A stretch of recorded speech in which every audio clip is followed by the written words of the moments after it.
వచ్చినప్పుడు నిలబెట్టుకోండి. దాన్ని 10 మందికి సాయం చేయడానికి ఉపయోగించండి. మన వాళ్ళకి ఏమైతదంటే మీకైనా మాకైనా రాంగానే జర పుర్సత్ అయిపోతాం మనం. జర రిలాక్స్ అయిపోతాం. జర దావతులకు, గివతులకు ప్రాధాన్యత ఇస్తాం. దాంతోనే ఏమైందంటే చూసినావా వీళ్ళకి అవకాశం ఇస్తే నిలబెట్టుకోలేదు, వీళ్ళకి అవకాశం ఇస్తే గిట్ల చేసిరు, వీళ్ళకి అవకాశం ఇస్తే గట్ల చేసిరు అని ఎదురుగున్నోళ్ళు మన వెనకంగా మాట్లాడుకుంటారు.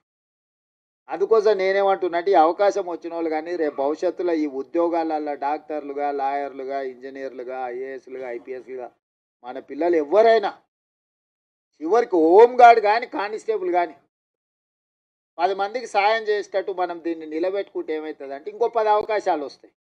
మనం అవకాశం ఇచ్చినప్పుడు దీన్ని సరిగ్గా మనము ప్రజల ముందర కొంచెం మన గౌరవం పెరిగేటట్టు మనం వివరించకపోతే ఇక వీళ్ళకి ఇస్తే గింతేనా, వీళ్ళు మారరు, వీళ్ళు గిట్లనే ఉంటారు అంటే నేను జర ఓపెన్ అయ్యి చెప్తున్నా మీతో. ఎందుకు చెప్తున్నానో దీన్ని అర్థం చేసుకోరి. అంతా బాగుందని చెప్పి మీకు చేతులు కలిపి ఫోటో దిగి పంపొచ్చు, కానీ దానివల్ల పూర్తి స్థాయి ప్రయోజనం లేదు. మనకి ఏ అవకాశం వచ్చినా దాన్ని నిలబెట్టుకొని అరే వీళ్ళకి ఇస్తే సమర్థులే, బాగా చేస్తారు, 10 మందికి ఉపయోగపడతారు, జర పద్ధతి మీద ఉంటారని మనం నిరూపించుకుంటే ఏమైందంటే ఇంకో 10 అవకాశాలు కొత్త వాళ్ళకి వస్తాయి.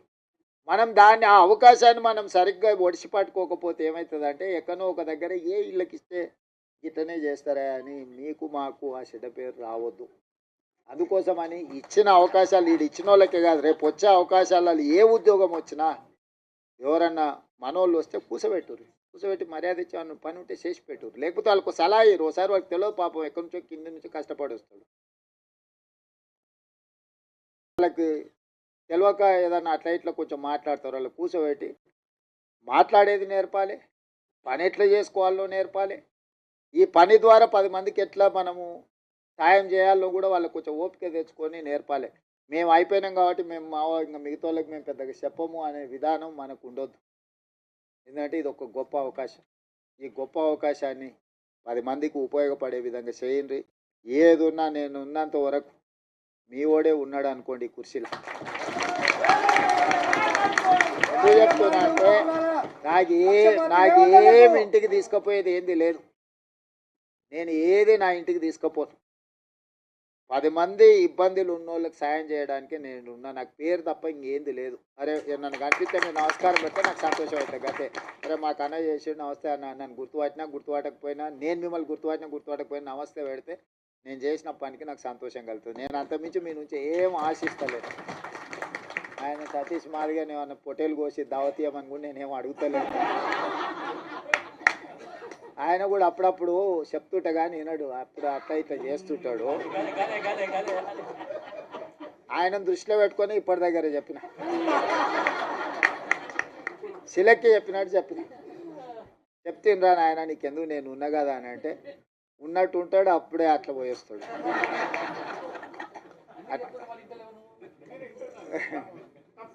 చింతాస్వామి సరే, చింతాస్వామి నాకు చదువుకునేటప్పటి నుంచి కూడా తెలుసు, ఫైన్ ఆర్ట్స్ కాలేజ్ నుంచి కూడా తెలుసు. మన వాళ్ళకి ఏంటంటే ఆవేశం ఎక్కువ, కొంచెం ఆలోచన తక్కువ చేస్తారు. ఆవేశంలో ఆలోచన రాదు ఎవరికైనా, ఎవరికైనా, నాకైనా మీకైనా ఎవరికైనా. ఆవేశంలో తీసుకున్న నిర్ణయం అక్కడికి రాదు. ఆవేశాన్ని తగ్గించండి, ఆలోచన వెంచూరి, వచ్చిన అవకాశాన్ని సద్వినియోగం చేసుకొని ఈ ప్రభుత్వం మీకు అండగా నిలబడుతుంది. మీ మంచి కోసం పనిచేస్తే మీ వెల్ఫేర్ కావచ్చు, మీ డెవలప్మెంట్ కావచ్చు, పిల్లలకి చచ్చిపోయిన వాళ్ళు లేకపోతే బాధితుల కుటుంబాలకి ఇంతకుముందే ఇచ్చిండ్రు ఉడక సంఘాల నుంచి వీళ్ళందరికీ ఇల్లు లేని వాళ్ళు ఉన్నారు, అందరికీ ఈసారి ఇల్లు ఇచ్చే బాధ్యత నాది. మీ అందరినీ మీ వెల్ఫేర్ కోసం, మీ డెవలప్మెంట్ కోసం, మీ ఎడ్యుకేషన్ కోసం పర్ఫెక్ట్గా గవర్నమెంట్ చేస్తుంది. ఓ రోజు ఆలస్యం కావచ్చు, నాకు 100% ఇవ్వాలని ప్రేమ ఉన్న ఓసారి అవకాశం రాదు. దాని అర్థం మీకు ఇవ్వద్దని కాదు, దానికి కొంచెం ఓపిక, కొంచెం వ్యవహారం, కొంచెం పద్ధతి మీద మనం చేసుకుందాం. మీరందరూ ఎవరితో కొట్లాడకరి, మీరు ఎవరితో వాదించాల్సిన పని లేదు, ఎవరితో కొట్లాడాల్సిన పని లేదు. మీ పని మీకు జరుగుతుంది. జరగడానికి ఇంతమంది ఉన్నాం మేము ఈడ. మీకు ఏం కావాలో చేసి పెట్టడానికి మేము ఉన్నాం, చేసి పెడతాం. మంచిగా చేసుకొని నిలబెట్టుకోండి. పిల్లల్ని మంచిగా కోచింగ్ సెంటర్లకు పంపించుర్రి, ప్రిపేర్ చేయండి, పాస్ చేయించుండ్రి. వాళ్ళకి ఎడ్యుకేషన్కి ఏం కావాలనో, వాళ్ళ కోచింగ్లకు ఏం కావాలనో కూడా ఫర్దర్గా చేద్దాం. ఎందుకంటే ఇప్పుడు వరుసగా నోటిఫికేషన్లు వస్తాయి. ఈ నోటిఫికేషన్లో పిల్లలు సెలెక్ట్ కాకపోతే మనం ఇచ్చిన ప్రయత్నం అంత ఏంది? బ్యాక్లాగ్ పోస్టులు ఎందుకు ఉండాలి? పిల్లల్ని చదివించుర్రి, వాళ్ళ చదువులకు కావాల్సిన, వాళ్ళ కోచింగ్లకు కావాల్సిన ఏమున్నాయి ఫారెన్ పంపించడానికి స్కాలర్షిప్లు ఉన్నాయి, అన్నీ ఇస్తా. పిల్లలు పంపించరు, బయటికి పంపించరు. ఎంతసేపు మన ఊర్లోనే మనం ఉండి, మన ఇళ్ళలోనే మనం ఉండి, మన దగ్గరనే ఉండి, ఇక్కడనే మనం ఇందులోనే ఇది చేయకంటే కొంతమంది చదువుకున్న వాళ్ళు చిన్న బయటకు పోతుంటే వాడు పెద్దోడు అవుతాడు, ఎదుగుతాడు, సమాజానికి ఉపయోగపడతాడు. వాడిని చూసి ఇంకో నలుగురు తయారవుతారు. అరే మావాడు అమెరికాకు పోయి మేము కూడా పోతుంటాం, వాడు పోయినోడు నలుగురిని తీసుకుపోతాడు. ఒకరు పోయినరు అనుకో, నలుగురు తనకు తెలిసిన వాళ్ళే తీసుకుపోతాడు కదా.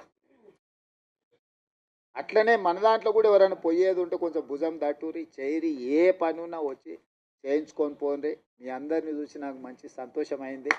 మీరందరూ అండగా నిలబడి. ఒక సభ నేను మిమ్మల్ని అందరిని అడిగేది ఒక్కటే, నా కోసం కాదు, రాహుల్ గాంధీ గారు దీంట్లో పెద్ద ఎత్తున చేసిండు. మీ సత్తా ఆనాడు ధర్మయుద్ధం పరేడ్ గ్రౌండ్లో చేసినప్పుడు నేను మీకు అండగా నిలబడ్డా, మీకు గుర్తుందో లేదో మరి ఇది వచ్చిన వాళ్ళకి. సరే, ఆ రోజు నేను వచ్చిన అట్లాంటిది ఈరోజు విజయోత్సవ సభ పెట్టుండ్రి. రాహుల్ గాంధీని దామన్న తీసుకొస్తాడు. ఎందుకంటే మనము కృతజ్ఞత చూపిస్తే ఆయనకు కూడా ఉత్సాహం వచ్చి ఇంకో 4 రాష్ట్రాలలో చేపిస్తాడు. ఎందుకంటే ఇప్పుడు కర్ణాటకలో మిగతా రాష్ట్రాలలో కూడా ఇది కొంచెం వాయిదా పడతా వస్తుంది. మీరు అండగా నిలబడ్డట్టు 10 లక్షల మంది జమై ఆయన నిజేసి దామన్న మనోళ్ళందరి నేతృత్వంలో, మహేష్ గౌడ్ గారి నేతృత్వంలో ఒక అభినందన సభ పెట్టి రాహుల్ గాంధీ గారిని ఇచ్చేసారండి. ఏ మనిషి అయినా అభినందన కంటే ఏముంటుంది? గాంధీ కుటుంబానికి ఏంది? దేశం కోసం సర్వం ఇచ్చిన వాళ్ళు, దేశం కోసం సర్వం ఇచ్చారు, ప్రాణాలు ఇచ్చారు, అన్ని ఇచ్చారు. వాళ్ళకి ఏముంటుంది?